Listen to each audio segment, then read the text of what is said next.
Kami masih bersama dengan Bapak Wahyu Hidayat, Komisaris Utama PT Global Sukses Tbk Aturan Sistem, dan juga Bapak Kemal Sudiro, Direktur Keuangan dan juga Manajemen Risiko Perum Perhutani. Kita masih membahas soal urgensi digitalisasi BUMN dari cloud hingga data center. Pak Wahyu, Pak Kemal, terima kasih masih bergabung bersama kami tentunya sampai dengan di sore hari ini.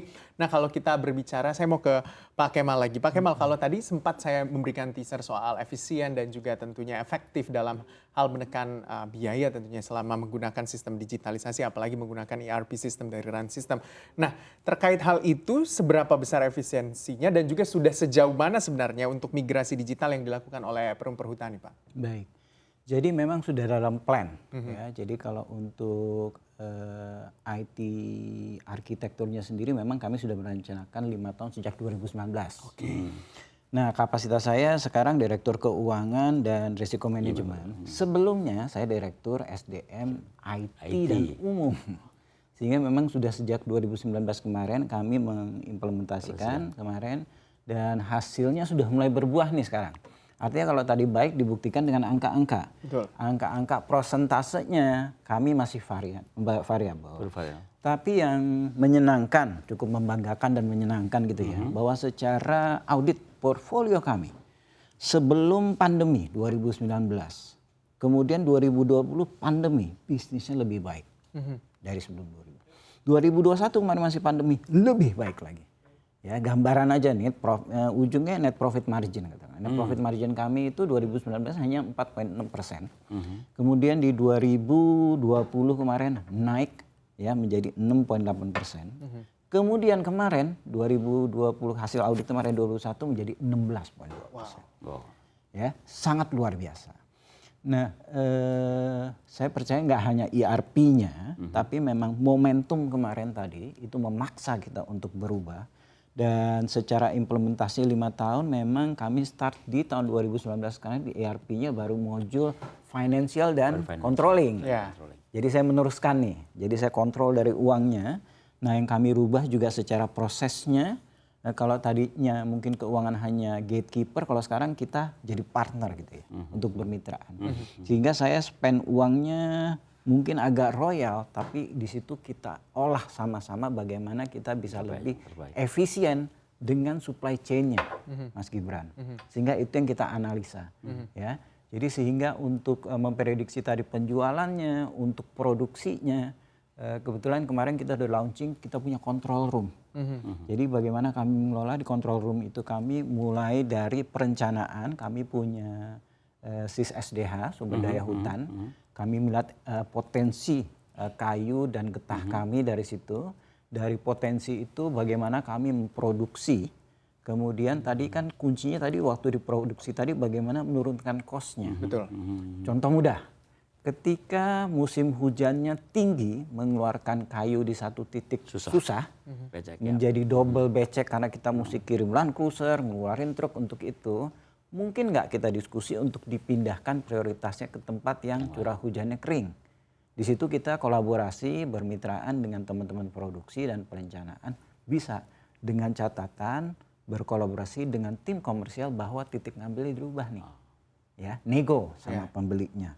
Hal-hal yang begitu signifikan perubahannya. Cost-nya signifikan, waktunya juga. Karena sebenarnya efisiensi kita bicara waktu sebenarnya. Betul. Nah waktu itu dengan control room kita tadi, waktu kita pakai geospasial sekarang nih. Geospasial kita bisa lihat prediksi benerannya untuk ngeluarinnya, kemudian dari hasilnya dijual, kita bisa analisa berapa cepat uang masuknya. Ya, kita juga bisa tampilin dashboard Power BI kita langsung bisa dimonitor oleh Kementerian BUMN real time gitu bulanan gitu ya, sehingga kita nggak perlu laporin udah kelihatan. Cara produksi di situ kita kolaborasi bukan cuma hanya report Pak, di situ ininya kuncinya. Nah kita juga punya sistem accidental, artinya insiden-insiden yang itu kita bisa tackle cepat dari justru karena pandemi kemarin. Kalau nggak ada pandemi kali kita nggak dipaksa kali di situ ini, di situ ininya. Jadi hasil baik itu dibuktikan dengan angka-angka audit gitu, naiknya luar biasa. Belum 30% sih Pak. Ada beberapa ketika kita potong supply chain-nya, yes. Ya, tapi kan kita bukan mau irit-iritan di sana, kita ngelihat bukan efisien tapi efektif apa enggak, itu yang penting. yang paling penting efektif ya Pak, tercermin juga dari net profit margin yang terus bertumbuh tentunya setiap tahun dari 2019, 20, 21. Bisnisnya bagus terus. Bisnisnya bagus terus dan diharapkan di 2022 ini terus bertumbuh dan lebih baik lagi tentunya. Lebih lompat lagi mudah-mudahan karena pandeminya udah nggak ada. Sekarang gamenya MyNext ini tempat wisata kami Pak. Itu mau kayak jadi. Iya betul sekali. Kita. Nah ini kan kalau kita lihat ya Pak Wahyu ini Perhutani menjadi salah satu yang menggunakan ERP system dari Run System. Nah tapi kalau kita lihat ada lebih 50.000 perusahaan besar di Indonesia, terus juga ada 60 juta lebih industri mikro tentunya juga yang berpotensi juga untuk menggunakan ERP software begitu ya dari Run System tentunya. Nah seperti apa yang dilakukan oleh Run System untuk bisa mengguide perusahaan-perusahaan ini untuk bisa bermigrasi secepatnya ke digital? Ada target-target tertentu tidak Pak?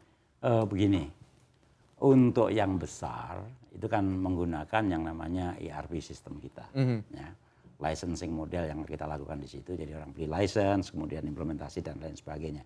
Kita punya produk turunan ya dari situ. Kita punya yang namanya run market misalnya, yang mempertemukan business to business, business to customers gitu ya. Jadi antara keinginan perusahaan dia ingin butuh apa gitu ya, dan kemudian yang tersedia seperti apa dipertemukan di situ. Berikutnya lagi yang kecil yang saya bilang yang IKAS tadi itu, yang sangat sederhana tetapi sudah digunakan oleh 9.000 dan itu kita coba eksplor terus untuk memajukannya gitu. Nah, hal-hal ini yang mungkin akan membackup kita untuk mempercepat proses yang namanya digitalisasi. Ya, dan sistem yang ada gitu. Nah, dalam hal ini kita terus mencoba untuk bekerja sama berkolaborasi dengan siapapun gitu ya. Artinya tidak harus semuanya kita gitu ya. Tapi bagaimana kita bisa memanfaatkan ini dengan institusi yang ada, dengan perusahaan dan lain sebagainya. Bahkan kalau ada perusahaan besar sudah menggunakan ERP, bagaimana ERP ini kemudian link dengan misalnya para pengguna yang lebih kecil ya di bawah dan lain sebagainya begitu. Nah, ini saling menguntungkan di antara para pengguna itu sendiri. Gitu. Jadi harapan saya memang ERP Run System ini dengan turunannya yang ada spesialisasi untuk human capital dan human resources management system seperti itu nanti akan memudahkan semuanya untuk diimplementasikan di sana. Gitu. Iya betul sekali. Kalau kita lihat juga Run System ini sebagai collaboration productivity platform juga berkomitmen untuk bisa membantu digitalisasi proses bisnis melalui aplikasi Pak. Aplikasi KAS begitu ya Pak ya. Ini kalau kita lihat, kalau kita mau update untuk aplikasi KAS sendiri ini seperti apa sampai ini sejauh ini penggunaannya Pak? Jadi pada dasarnya seperti IKAS itu kan point of sales ya. Jadi orang dipermudah tadinya cuma jual beli terus kemudian membukukan sedikit dan itu bisa di print dan lain sebagainya seperti itu ya. Sangat sederhana gitu. Tapi bagi pengusaha kecil itu sangat terbantukan gitu. Sangat terbantukan karena apa? Ada catatannya yang utamanya yang biasanya dia nggak pernah nyatat, mungkin nulis dan lain sebagainya itu. Yang kedua juga mengenai costingnya gitu ya. Jadi mudah mereka untuk mengetahuinya. Dan yang lebih penting lagi di situ juga ada payment point ya, online banking system. Ya bisa gunakan juga misalnya itu untuk misalnya bayar listrik, bayar ini dan lain sebagainya gitu. Jadi dengan yang namanya software IKAS tadi itu sangat memudahkan bagi pengusaha kecil. Ya, dengan sangat sederhana, jangan dibandingkan dengan ERP-nya kan gede banget gitu dan lain sebagainya gitu. Nah, itu satu. Nah, ada juga untuk yang menengah misalnya gitu kita berpikiran bahwa itu ada sistem yang namanya sekarang kita ciptakan yang namanya R1 di mana orang tidak harus beli sistemnya tapi dia berlangganan. Jadi cukup berlangganan dia masukkan sih dan lain sebagainya itu sudah bisa quote unquote ERP pada levelnya gitu. Berarti sangat membantu semua bisnis model yang paling besar sampai dengan yang mikro tentunya. Betul. Run System memiliki solusinya semua untuk segala jenis lini bisnis tentunya. Nah, ini terkait dengan lini bisnis juga. Saya mau ke Pak Kemal. Pak Kemal, kalau kita lihat kan salah satu unit bisnis dari Perhutani adalah agroforestry dan juga ekowisata, Pak. Nah, ini sebenarnya bagaimana, Pak, ketika lini bisnis ini didorong untuk bisa melakukan digitalisasi, Pak? Jadi tadi saya katakan sementara portfolio kami masih 85% didominasi oleh kayu dan getah. Moving forward kami membesarkan yang namanya agroforestry kami dan utamanya yang ekoturism tadi, wisata ya. Wisata sangat potensial, kami mempunyai sekitar 700-an titik potensi wisata alam untuk diolah. Ya. Dan mungkin di sesi ini keterkaitannya tadi digitalisasi, kami banyak bermitra dengan macam-macam vendor. Kami kalau BUMN lebih banyak vendor lokalnya, Pak. Ya, tapi contoh saja ketika kami bermitra dengan ERP salah satu Telkom untuk katakanlah untuk tempat wisata kami, kita menuju e-ticketing atau ticketing dengan sistem cashless gitu ya. Cashless ya. Sistem cashless atau ticketing satu hal kami bisa analisa, tapi yang menarik ketika data ERP saya mengatakan kalau cuman menaikkan pengunjung, apalagi terjadinya hanya di Sabtu Minggu, secara keuangan buat saya nggak untung. Kok bisa nggak untung? Karena begitu rame Pak, itu ekuivalen kotor. Saya mesti bayar double, triple untuk kebersihannya. Ekuivalen vandalisme masih di tempat kita. Rusak itu saya mesti benerin. Sehingga harga tiket yang tidak seberapa dimurahin cuman bikin rame, secara bisnisnya nggak untung. Nah ini analisa tadi data ini yang saya bawa ke teman-teman. Yuk mari kita pikirin sama-sama. Sabtu Minggu saya nggak mau terlalu ramai, tapi Senin sampai Jumat harus terisi terus ya. Harus terisi, tapi juga bisa terintegrasi dengan 700 titik lainnya. Apa yang kami coba lakukan? Contoh misalnya, kami berkolaborasi dengan bermacam-macam komunitas.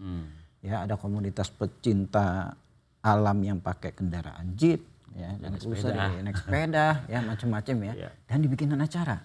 Artinya kalau misalnya Land Cruiser tadi atau Land Rover tadi off-road dibikin event khusus yang buat laki-laki doang Pak, satu event. Yang bawa keluarganya satu event lagi 20 kali setahun gitu ya, 24 acara gitu misalnya ya. Kemudian yang dibawa family-nya satu event sendiri lagi gitu. Nah, things like that itu yang lagi kita olah, dan harapannya begitu nih sekarang pandemi dibuka itu mulai jalan. Ya, tapi menarik tadi didigitalisasi doang satu hal, tapi kalau nggak dianalisa terus dilihat angkanya nggak itu rasanya bisnisnya di situ, gamenya di situ. Dan ini kelebihannya kalau menurut saya ya, itu ERP itu karena dia menyediakan data yang insya Allah akurat dan cepat gitu. Jadi artinya pengambilan keputusan pun bisa lebih cepat. Betul. Ya, nggak mengambang gitu. Ya, betul. Nah, bisnis itu rusak kalau nggak ada keputusan kan. Nah, gitu.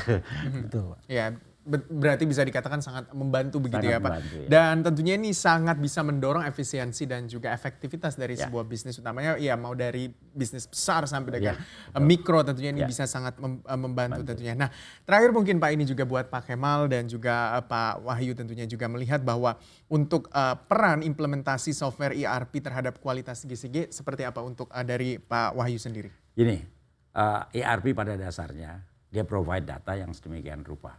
Betul ya.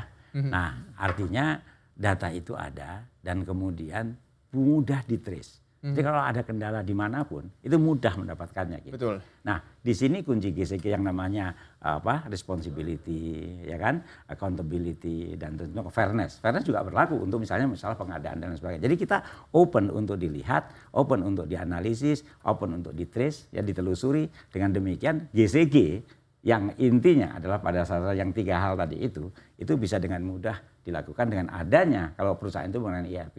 Kalau dia nggak punya ERP, nggak punya data, gimana nyarinya kan setengah mati kan? Betul. Nah, bisa terjadi malah gontok-gontokan yang nggak ada gunanya gitu.